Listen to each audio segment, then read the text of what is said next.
त्यांनी जे मुख्यमंत्री महोदयांना पत्र पाठवलेलं आहे त्याच्यामध्ये वेगवेगळ्या प्रकारे नेहमीचे काही दाखले देण्याचा प्रयत्न केला आहे। आपल्याला सगळ्यांना माहिती आहे की कालच्या 23 तारखेला प्रचंड बहुमताने महायुतीचं त्या ठिकाणी सरकार आलं आणि आज त्याला खऱ्या अर्थाने मंत्रिमंडळाचं संपूर्ण शपथविधी होऊन त्याला अंतिम स्वरूप त्या ठिकाणी प्राप्त झालेलं आहे।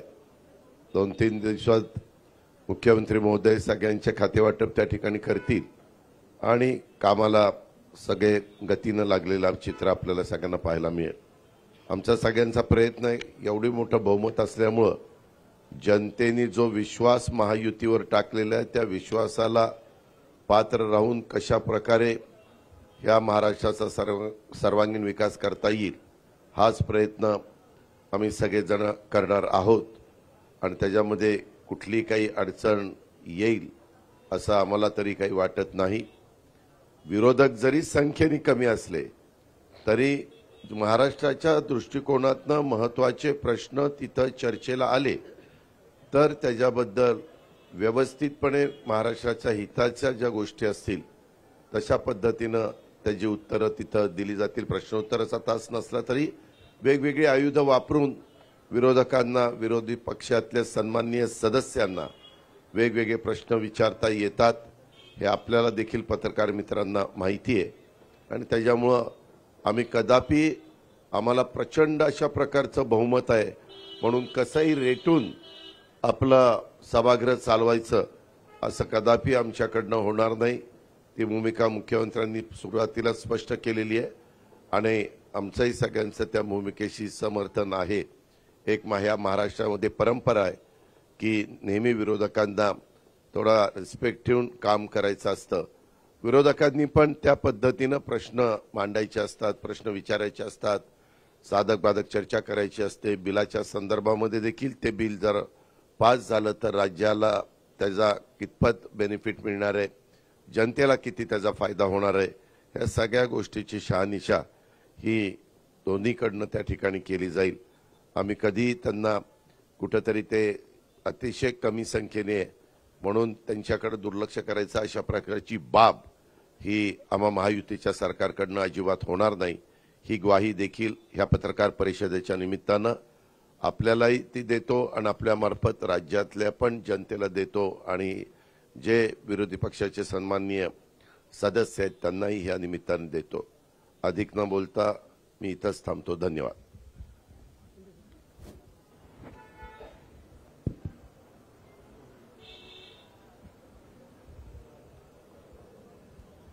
हिवाळी अधिवेशनासाठी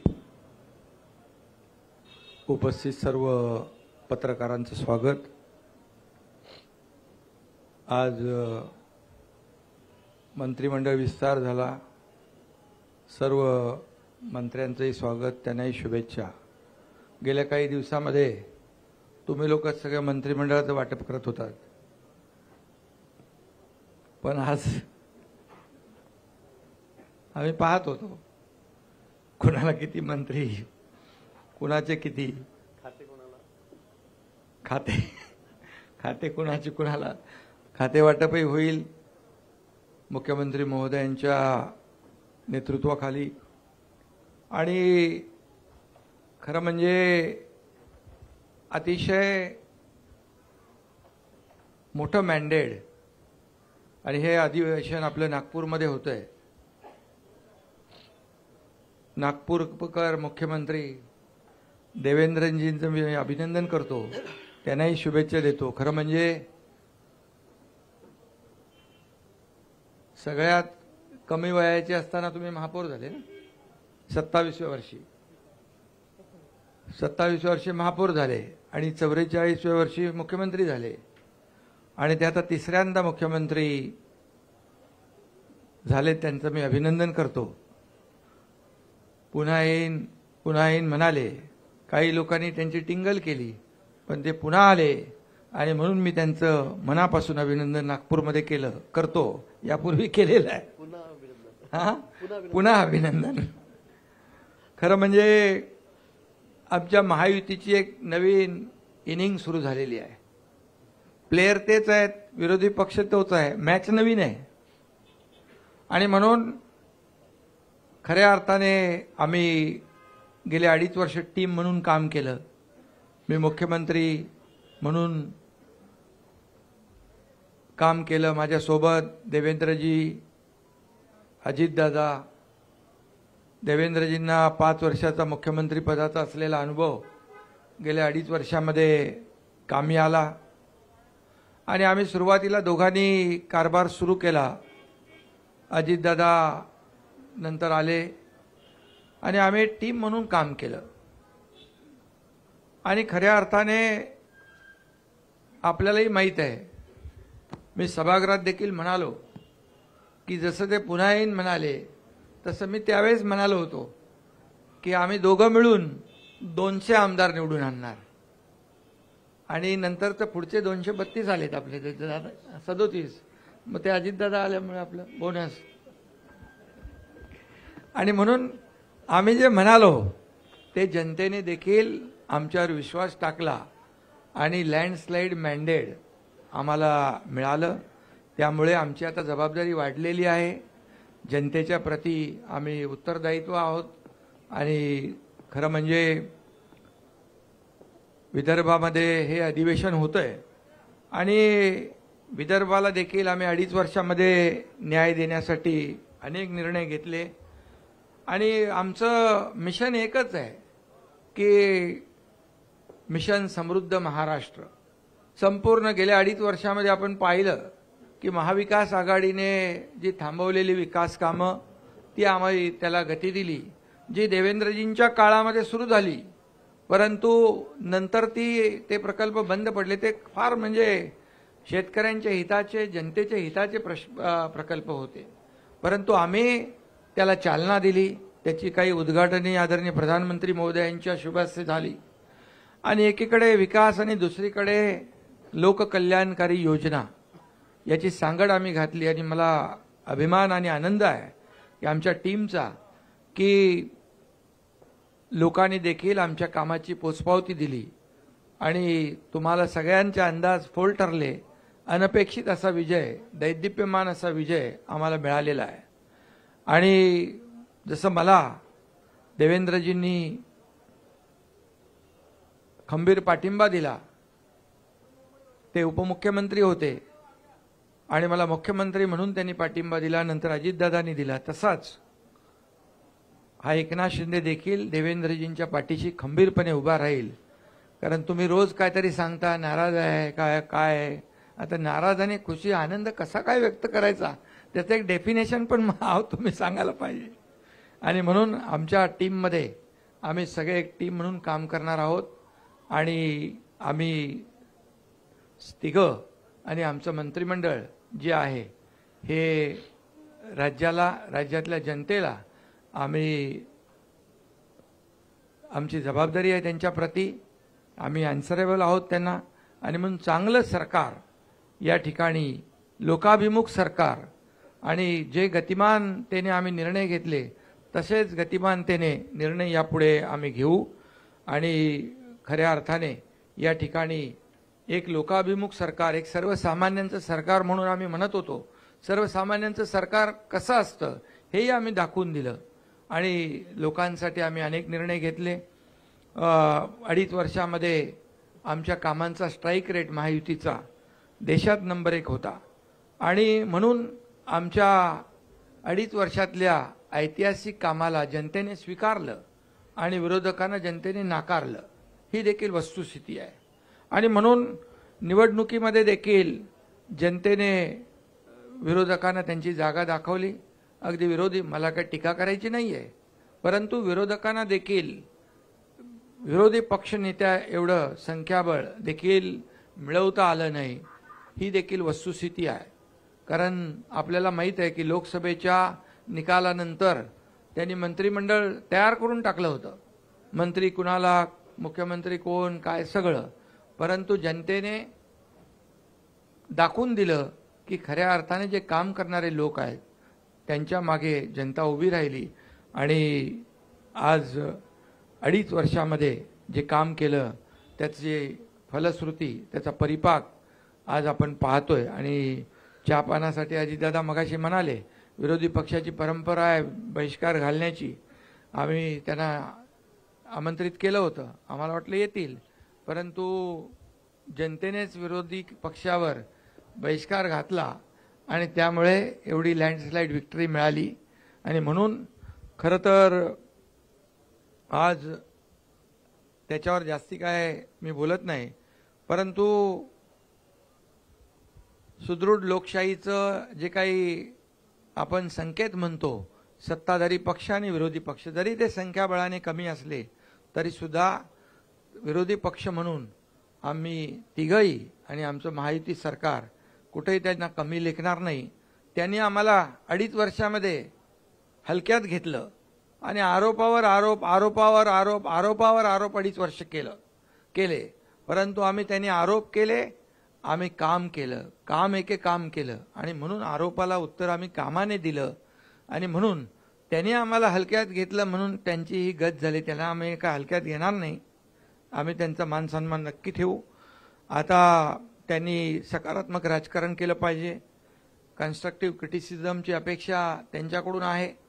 आणि जिथं सरकार किंवा कुठं चुकत असेल तर विरोधी पक्षाने नक्की बोलावं. परंतु या ठिकाणी विरोधाला केवळ विरोध न करता सरकारच्या चांगल्या कामामध्ये अधिवेशनामध्ये आपण भाग घेतला पाहिजे सगळ्यांनी.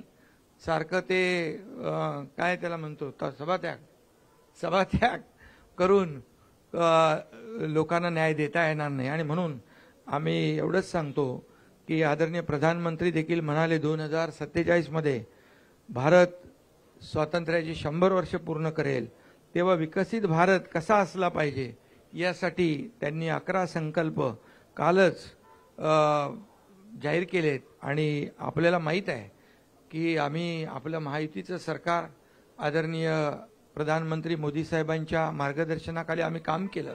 डबल इंजिनचं सरकार म्हणून आम्ही काम केलं. आणि म्हणून आमचाही देखील अजेंडा आहे याला प्रगत राज्य करायचं. मुख्यमंत्री महोदयांच्या नेतृत्वाखाली या ठिकाणी राज्य अधिक गतिमान होईल आणि पुढे या राज्यातल्या जनतेला न्याय मिळेल. आणि मी हेही सांगतो की काही मगाशी त्यांनी पत्र दिलेलं आहे ईव्हीएमच्या बद्दल, त्या ठिकाणी काही धानाच्या बद्दल. आता आपण मला वाटतं गेल्या वर्षी आपण 15,000 रुपये दिले ना, 20,000 रुपये दिले. पहिले 15 दिले, नंतर 20 दिले आपण.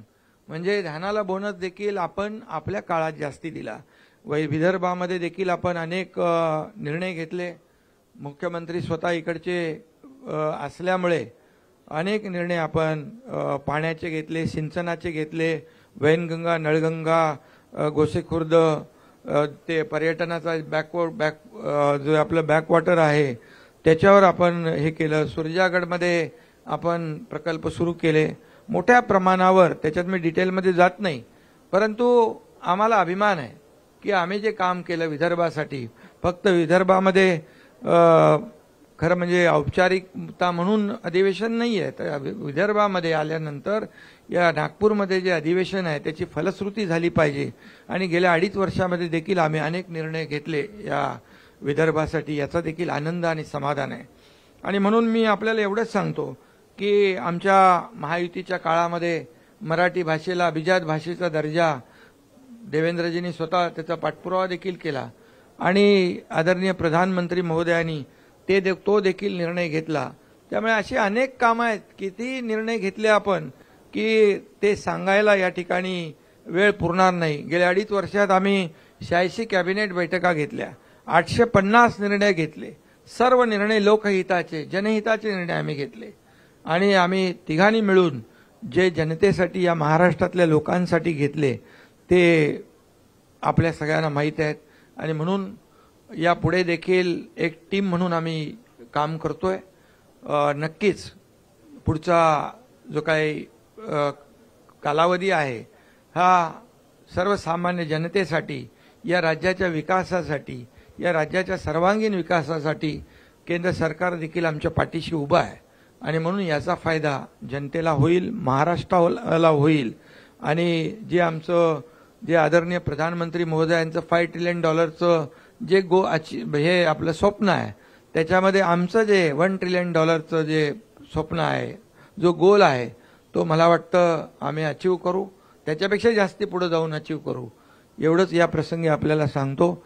आणि ईव्हीएमच्या बाबतीमध्ये मी एवढंच सांगेन की जेव्हा लोकसभेमध्ये ईव्हीएम त्यांना 31 जागा मिळाल्या, त्यावेळेस त्यांना बॅलेट पेपर आठवला नाही. त्यांना जिथं जिथं जेव्हा जेव्हा ज्या राज्यामध्ये कर्नाटकमध्ये असेल, तेलंगणामध्ये असेल, अगदी आता झालेली झारखंडमध्ये असेल, इकडे जेव्हा जेव्हा त्यांना विजय मिळाला तिकडे त्यांनी ईव्हीएम चांगला आहे आणि बॅलेट पेपरचा काही उल्लेख केला नाही, बॅलेटनी निवडणुका घ्या म्हणून. जेव्हा हरतात तेव्हा ते ईव्हीएमवर त्याचा खापर फोडतात, जेव्हा हरतात तेव्हा इलेक्शन कमिशनवर खापर फोडतात, आणि जेव्हा त्यांच्या विरोधात निकाल लागतो तेव्हा अगदी हायकोर्ट असू दे, सुप्रीम कोर्ट असू दे, त्यांच्यावर देखील खापर फोडतात. त्यामुळे ही दुटप्पी भूमिका आहे. आणि म्हणून मी एवढंच सांगतो की हार जी आहे आम्ही लोकसभेमध्ये दिलदारपणाने आम्ही स्वीकारली, आणि आम्ही कुठं त्रुटी आहेत त्या शोधल्या, आणि ज्या धडाक्याने आम्ही काम केलं त्यामुळे विधानसभेमध्ये परिवर्तन घडलं. त्यामुळे विरोधकांना देखील माझी विनंती आहे की जनतेचं जे मॅन्डेट आहे, जनतेने दिलेलं मॅन्डेट, त्याचा अपमान करू नका आणि वस्तुस्थितीला सामोरं जा, एवढंच माझं या प्रसंगी सांगणं आहे. आणि आम्ही पुढे जे करू ते या राज्याच्या भल्यासाठी करू, राज्याच्या विकासासाठी करू, सर्वसामान्य माणसाच्या जीवनामध्ये जे बदल घडले पाहिजे, चांगले दिवस आले पाहिजे, त्याच्यासाठी करू. आणि आम्ही जे जे काही शब्द दिलेले आहेत हे शब्द आम्ही पूर्ण करण्याचा पूर्ण प्रामाणिकपणे प्रयत्न करू, कारण आम्ही दिलेला शब्द पाळणारे आहोत आणि त्यामुळेच लोकांनी आमच्यावर विश्वास ठेवलेला आहे. आणि म्हणून सगळ्यांना पुन्हा एकदा शुभेच्छा. मुख्यमंत्री महोदय.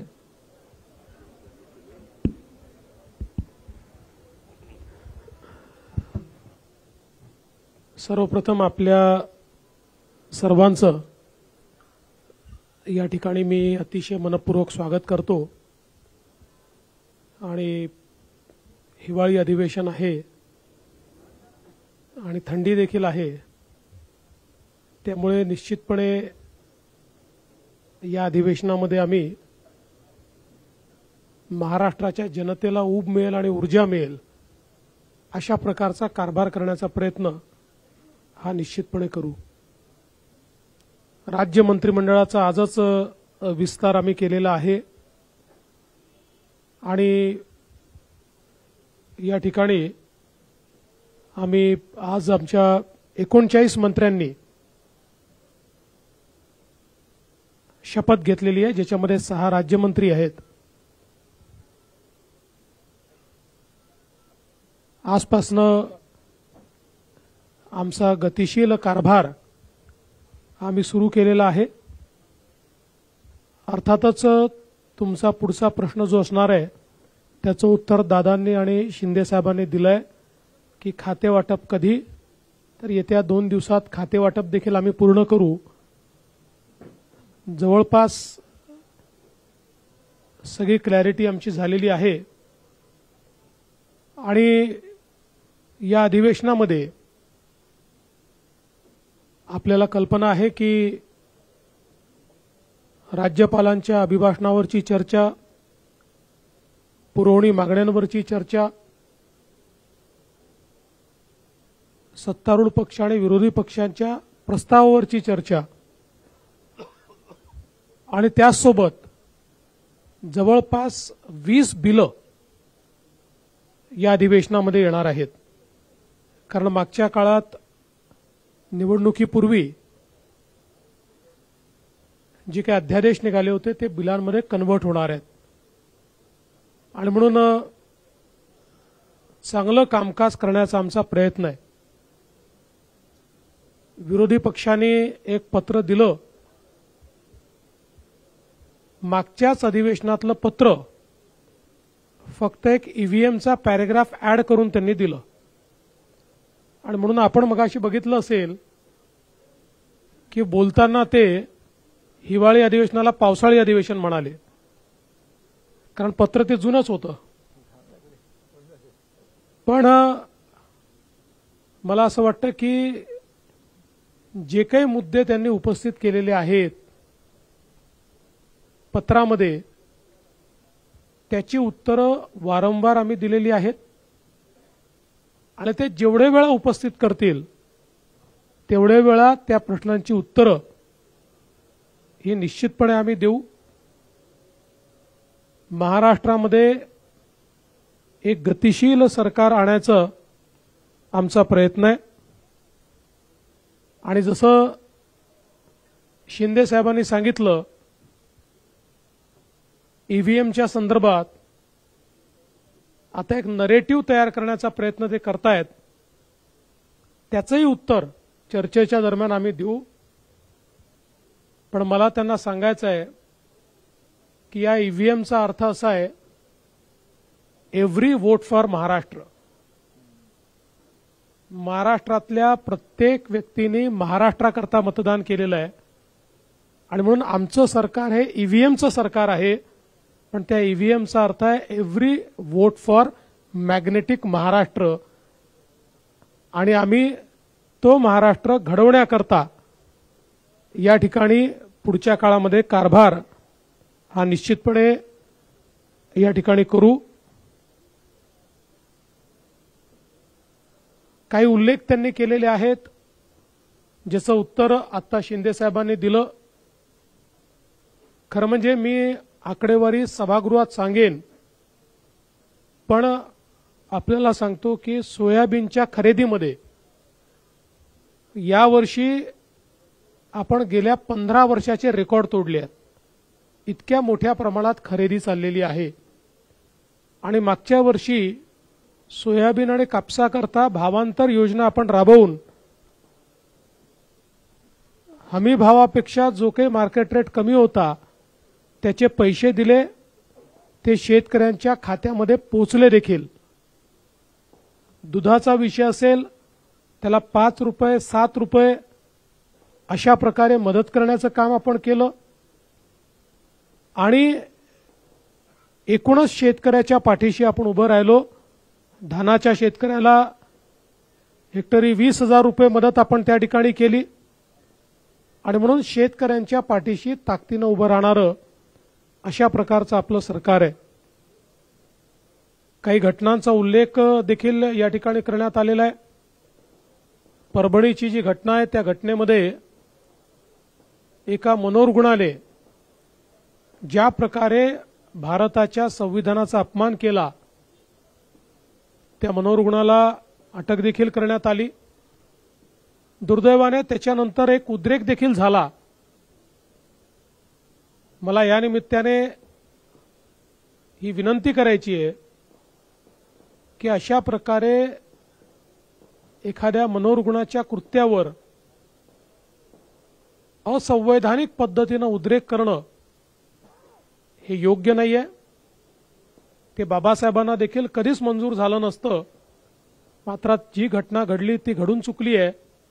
मी एवढंच सांगतो, हे सरकार संविधानाचा सर्वोच्च सन्मान करणारं सरकार आहे. कुठल्याही परिस्थितीमध्ये तसूभरही संविधानापेक्षा वेगळं काम हे सरकार करणार नाही. आम्ही सगळ्यांनी ज्या संविधानाची शपथ घेतली आहे त्या शपथेप्रमाणेच हे सरकार काम करेल, संविधानाचा गौरव करेल, हा विश्वास या निमित्ताने मी देतो. बीड जिल्ह्यातली जी काही घटना आहे, अतिशय निघृण अशा प्रकारची जी काही सरपंचाची हत्या त्या ठिकाणी झालेली आहे, त्या संदर्भात काही लोकांवर कारवाई केली आहे, काहींना सस्पेंड केलाय, काहींना घरी पाठवलाय. 3 आरोपी सापडले आहेत, 4 आरोपी अजून आपण शोधतो आहोत. लवकरच ते सापडतील. केस सीआयडीला दिली आहे. स्पेशल SIT कॉन्स्टिट्यूट करून या केसच्या संदर्भातली सगळी चौकशी आम्ही करणार आहोत आणि कुठल्याही परिस्थितीमध्ये आरोपी कोणीही असो, कोणीही कुठल्याच आरोपीला या ठिकाणी सोडलं जाणार नाही. अशा प्रकारच्या घटना या महाराष्ट्रामध्ये गांभीर्यानेच घेतल्या जातात आणि गांभीर्यानेच घेतल्या जातील. त्यामुळे SITच्या माध्यमातून सगळे धागेदोरे शोधून काढण्याचं काम हे निश्चितपणे या ठिकाणी आपण करू. खरं म्हणजे 3-4 विषय विरोधकांनी उपस्थित केलेले आहेत. त्या विषयांवर सविस्तर उत्तर हे सभागृहामध्ये आम्ही निश्चितपणे देऊ. मी आज एवढंच सांगतो की ज्याचा उल्लेख आमच्या दोन्ही सन्माननीय उपमुख्यमंत्र्यांनी केला आहे, आमची सगळ्या प्रकारच्या चर्चेची तयारी आहे. विरोधी पक्षाने चर्चा करावी, कुठेही त्यांचा आवाज आम्ही दाबणार नाही, कुठेही आम्ही चर्चेपासून मागे हटणार नाही. फक्त अपेक्षा एवढीच आहे की लोकसभेप्रमाणे चर्चा न करता पळ काढायचा आणि मीडियासमोर केवळ बोलायचं हे मात्र योग्य आहे असं मला वाटत नाही. उलट हे लोकशाही विरोधी आहे. सभागृहात बोलून मीडियात कव्हर झालं तर ती खरी लोकशाही आहे. पण सभागृहात बोलायचंच नाही आणि मीडियासमोर जाऊन बोलायचं, अशा प्रकारची लोकशाही ते जर चालवणार असतील तर त्यांचा लोकशाहीवर विश्वास नाही असंच आपल्याला म्हणावं लागेल.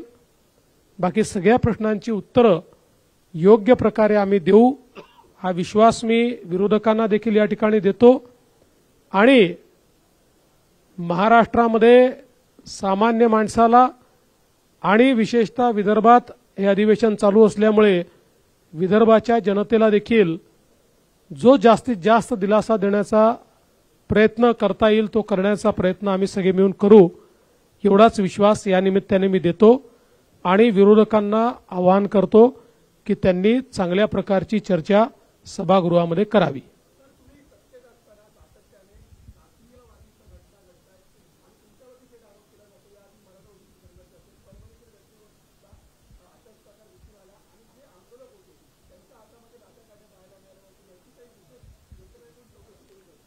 त्या संदर्भात सगळी कारवाई केलेली आहे.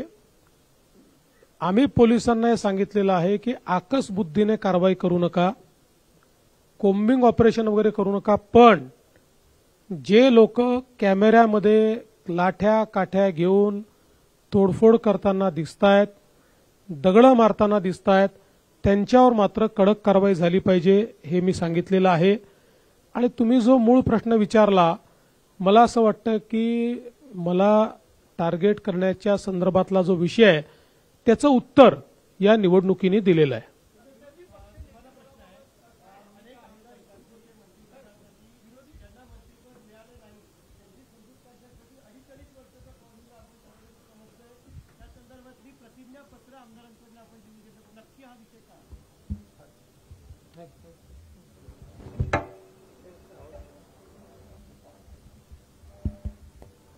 खरं म्हणजे अनेक लोक त्यांची क्षमता असते, मंत्री बनण्याची अपेक्षा असते, इच्छा असते. त्यामुळे जे काम करू शकतील, कॅपेबल आहेत, आणि कोण ज्यांना दिलं ते त्या क्षमतेचे आहेत, ज्यांना नाही दिलं ते त्या क्षमतेचे नाहीत असं नाहीये. आणि म्हणून आम्ही एक पक्षाचा एक निर्णय घेतला आहे, 2.5 वर्षाचं मंत्रिपद. जो काम करेल तो पुढे जाईल.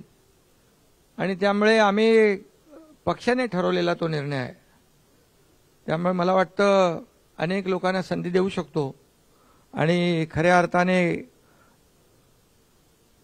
माझी भूमिका स्पष्ट आहे की जे पद, जो विभाग ज्याला मिळेल त्याला पूर्ण न्याय दिला पाहिजे. आणि जो परफॉर्म करेल त्याला संधी मिळेल. आणि त्याच्यात आपण म्हणतो ना काय इंग्रजीमध्ये, परफॉर्म ऑर पेरिश. तर त्यामुळे जो परफॉर्म करेल तो पुढे जाईल. सीएम सर, माझा प्रश्न होता की विरोधी पक्षनेते पदाबाबत काय भूमिका आहे सरकारची? विरोधी पक्षनेते पदाबद्दल सरकारची भूमिका काहीच नसते.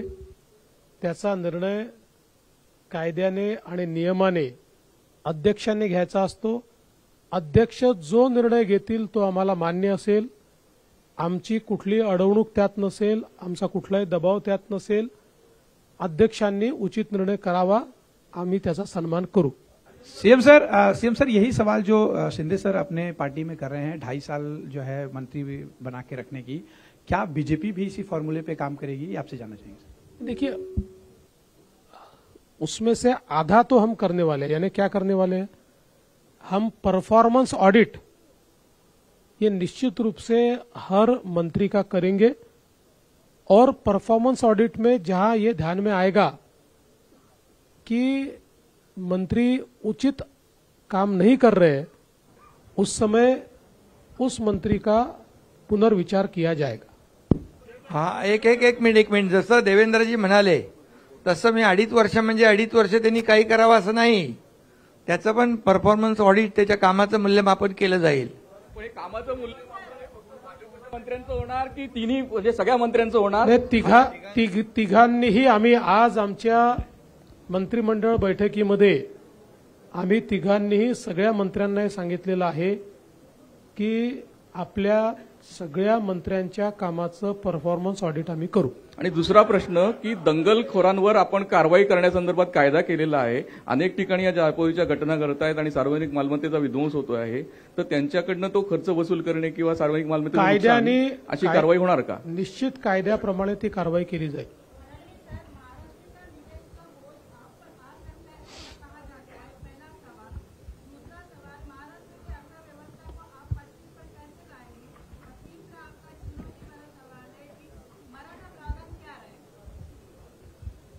तुम्ही वाट बघा, या तिन्ही विषयांवर आम्ही योग्य कारवाई करू. महाराष्ट्राची अर्थव्यवस्था ही चांगलीच आहे. आम्ही जे काही योजना आता केलेल्या आहेत त्या योजनाचा बोजा हा निश्चितपणे अर्थव्यवस्थेवर पडेल. त्याचं योग्य मॅनेजमेंट करण्याचा प्रयत्न आमचा असणार आहे. आपल्या मंत्रिमंडळात साधारण 40% चेहरे हे नवीन तरुण आहेत. त्याचवेळी काही जुने जाणते आणि एक्सपिरियन्स लोकांना आपण सुट्टी केलेली आहे. त्याच्यामुळे मागे काय खास धोरण आहे का? नाही, आमचा प्रयत्न असा आहे की हे मंत्रिमंडळ एक सर्व प्रकारचा चेहरा याच्यामध्ये दिसला पाहिजे. त्या दृष्टीने काही जुने जाणते नेते आहेत, काही तरुण आहेत, महिलांना देखील आम्ही चांगल्या प्रकारे संधी दिलेली आहे. विविध समाजांना आम्ही संधी दिलेली आहे. ओबीसी समाज असेल, मराठा समाज असेल, धनगर समाज असेल, आदिवासी समाज असेल, एससी समाज असेल, विविध समाजांना देखील आम्ही प्रतिनिधित्व दिलेलं आहे. सर्व समावेशक अशा प्रकारचं मंत्रिमंडळ तयार करण्यात आले.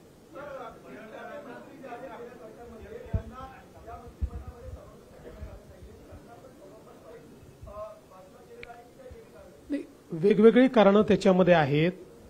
अनेक वेळा काही मंत्र्यांना याकरता घेण्यात आलेलं नाही. मी भाजपचं सांगतो आमच्याकडे की पक्षाने त्यांना काही वेगळी जबाबदारी द्यायचं ठरवलेलं आहे. आपल्याला कल्पना आहे बीजेपीमध्ये अनेक वेळा आम्ही जर कोणाला जबाबदारी पक्षात द्यायची असेल तर त्यांना मग मंत्रिमंडळात स्थान देत नाही. काही असं देखील असू शकतं की काही जे मंत्रिमंडळातनं ड्रॉप झाले आहेत त्यातले काही परफॉर्मन्समुळे देखील ड्रॉप झालेले असू शकतात.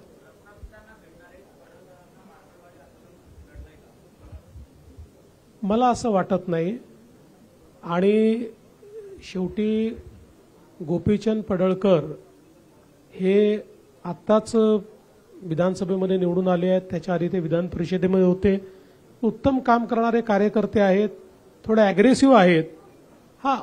हे निश्चितपणे आहे की आम्ही त्यांना हे सांगितलं की बोलताना त्यांनी संयम ठेवला पाहिजे, हे त्यांना निश्चितपणे सांगितलं. पण तुम्हाला सांगतो, एक चांगलं भविष्य असलेला तो नेता आहे.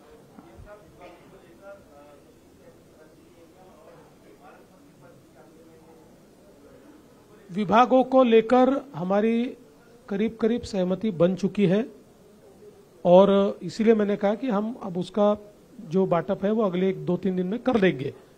पालक मंत्री के लिए अभी तक हम बैठे नहीं हैं क्योंकि वो चुनौती अभी हमारे सामने नहीं है. हम अधिवेशन के आखिरी दिन बैठेंगे और पालक मंत्री का भी निर्णय कर देंगे. आपण फडणवीस साहेब, आपण महत्वाची जबाबदारी त्यांच्यावर द्यायची. फडणवीस साहेब,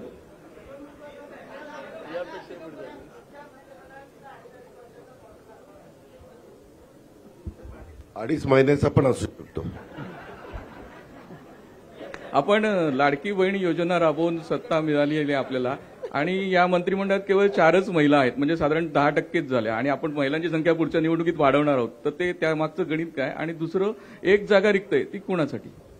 आता पर्सेंटेजमध्ये सांगायचं तर मागच्यापेक्षा 300 पट जास्त घेतल्या आहेत आम्ही, कारण मागच्या आमच्या मंत्रिमंडळात एकच महिला होत्या. त्याच्यामुळे आमची प्रगतीच चाललेली आहे. अजून काही बहिणींना आम्हाला स्थान द्यायचं आहे ते भविष्यात देऊच. आणि तसंही 2029 मध्ये आम्हालाच बहिणींना स्थान मागावं लागणार आहे. आणि एक जागा कोणासाठी?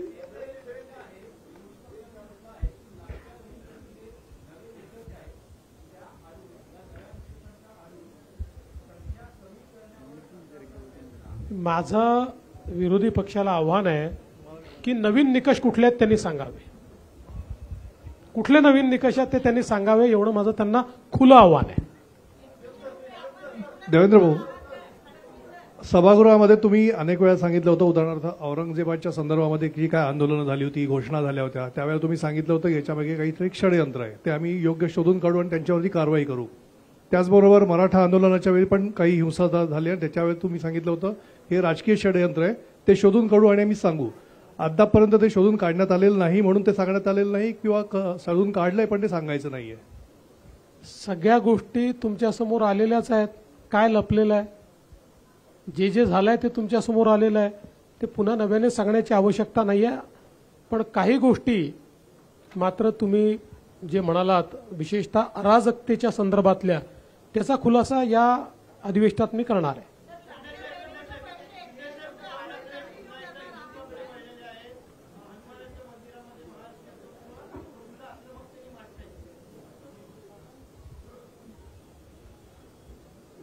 आता खरं म्हणजे हे उशिरा सुचलेलं शहाणपण आहे. काय हिंदुत्व काय टी शर्ट आहे का तो बदलता येतो? अरे बाबा, त्यांनी हनुमान मंदिरात जाता हनुमान चालीसा वाचणाऱ्या त्या लोकांना जेलमध्ये टाकलं होतं. आता आम्ही त्यांना काय सांगत होतो? आम्ही बाळासाहेबांचं हिंदुत्व आणि हिंदुत्वाचे विचार घेऊन सरकार स्थापन केलं, तेव्हा आम्ही काय सांगत होतो त्यांना? आणि त्यांच्या कार्यकाळामध्ये काय काय झालं? साधूचं हत्याकांड झालं, पाकिस्तानचे झेंडे घेऊन बॉम्बस्फोटमधले आरोपी नाचत होते, प्रचार करत होते, तेव्हा कुठं गेलं होतं हिंदुत्व? आता महाराष्ट्रातल्या लोकांनी त्यांना जागा दाखवली आणि ती जागा दाखवली आणि त्याच्यामुळे ते आता हिंदुत्वाचा पुकार करू लागले. सावरकरांचा महाविकास आघाडीच्या स्टेजवर सावरकरांच्या बद्दल कधी बोलले ते? आणि जो हौद से गई वो बूंद से नहीं आती है.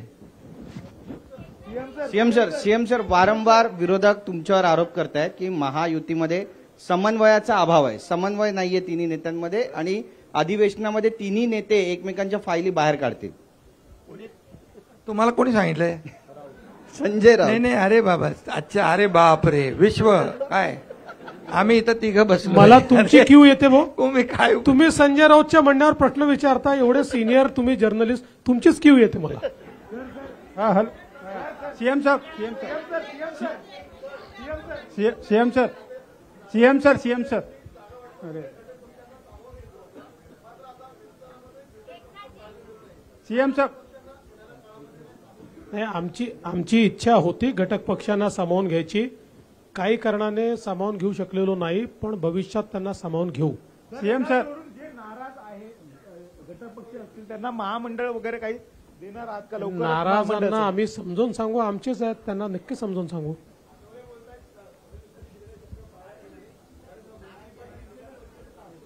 एक जागा अजून रिकामी आहे ना, मंत्रिमंडळामध्ये अजून एक जागा रिकामी ठेवलेली आहे. सीएम साहब, करारानुसार विदर्भात अधिवेशन सुरू होत आहे उद्यापासून. विदर्भ वेगळ्या विदर्भासाठी काय आपण निर्णय घेणार आहे का?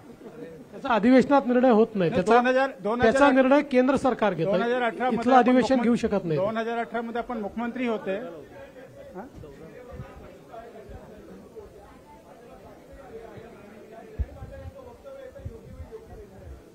आमच्याकडे पूर्ण बहुमत आहे.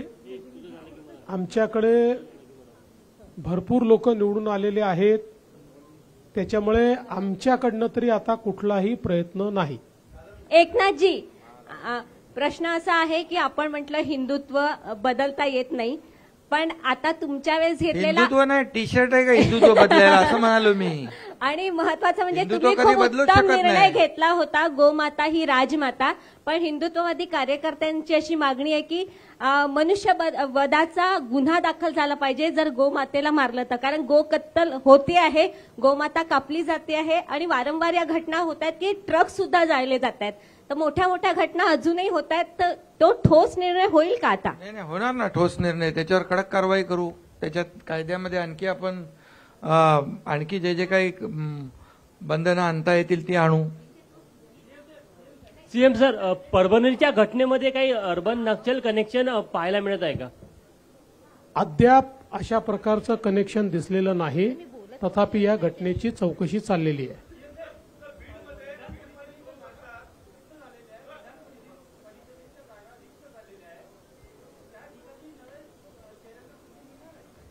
आता तर ते जेव्हा इलेक्शन कमिशन घोषित करेल तेव्हाच आपल्याला ते करता येईल. Sir last